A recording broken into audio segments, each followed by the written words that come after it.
Very beautiful good morning to all. मैं धारीवाल आपका हमारे चैनल दैजिस ग्रुप ऑफ एजुकेशन में आपका फिर से स्वागत करती हूँ। और आज का हमारा टॉपिक है that is depends of ionization energy.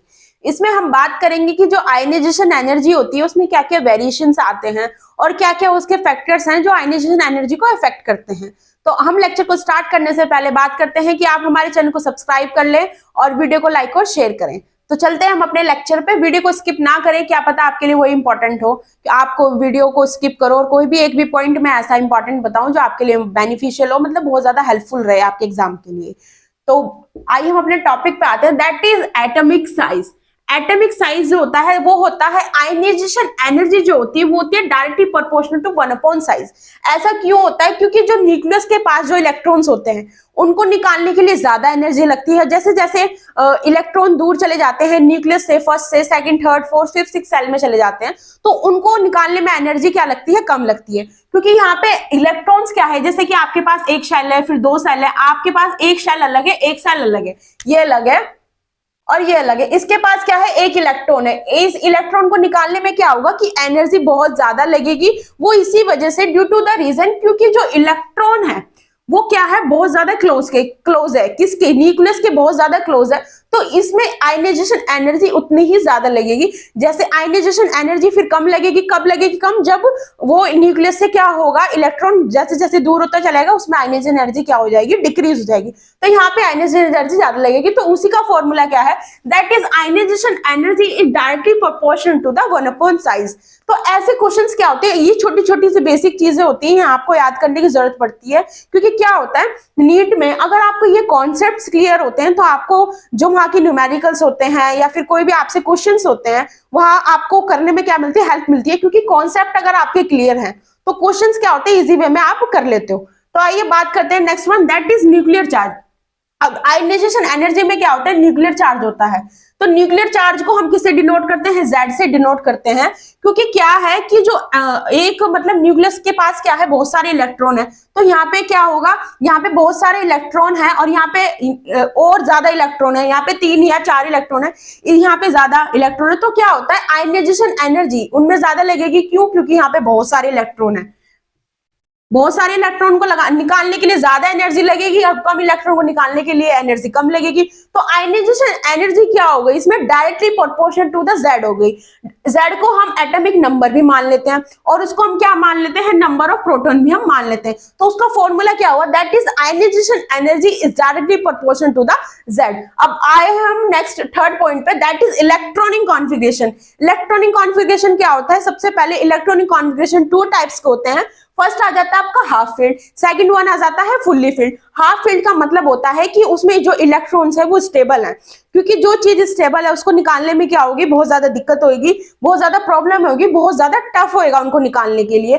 तो उनको निकालने के लिए बहुत ज्यादा एनर्जी प्रोवाइड करानी पड़ेगी। जब क्या होगा? उसके बाद क्या होगा? इलेक्ट्रॉन लूज होंगे। तो सबसे पहले हम बात कर लेते हैं, हमारे पास 4 ब्लॉक होते हैं S P D F। P में कितने हम इलेक्ट्रॉन्स मैक्सिमम फिल कर सकते हैं? 6। D में हम 10 और F में हम कितने कर सकते हैं? 14 इलेक्ट्रॉन्स फिल कर सकते हैं।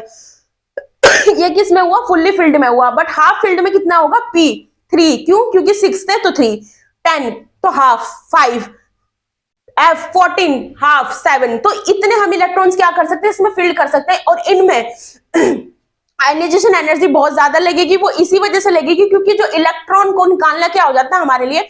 टफ हो जाता है। क्योंकि इलेक्ट्रॉन्स क्या है उसमें? स्टेबल है। आप सपोज करो आप किसी थिएटर में गए हो मूवी देखने के लिए, आपको एक प्रॉपर सीट मिल गई, मतलब ऐसी सीट जहां से आपको स्क्रीन भी प्रॉपर दिखाई दे रही है और आप वहां पे कंफर्टेबल भी हो। आप नहीं हटोगे, बहुत ज्यादा कोई रजामंदी, मतलब कोई आपसे रिक्वेस्ट करेगा, बहुत बहुत बहुत ज्यादा रिक्वेस्ट करेगा, तो तब आप जाके वहां से हटोगे। तो ऐसे ही यहाँ पे क्या होते हैं? एक्सेप्शंस आते हैं। वो एक्सेप्शंस क्या होते हैं वो मैं आपको फिर कभी बताऊंगी, क्योंकि आज के लेक्चर में सिर्फ इतना ही था कि जो स्टेबल होता है यहाँ पे क्या होता है? आयनाइजेशन एनर्जी ज्यादा लगेगी। जहां पे क्या होता है? इलेक्ट्रॉन्स कंफर्टेबली क्या होते हैं? स्टेबल होते हैं।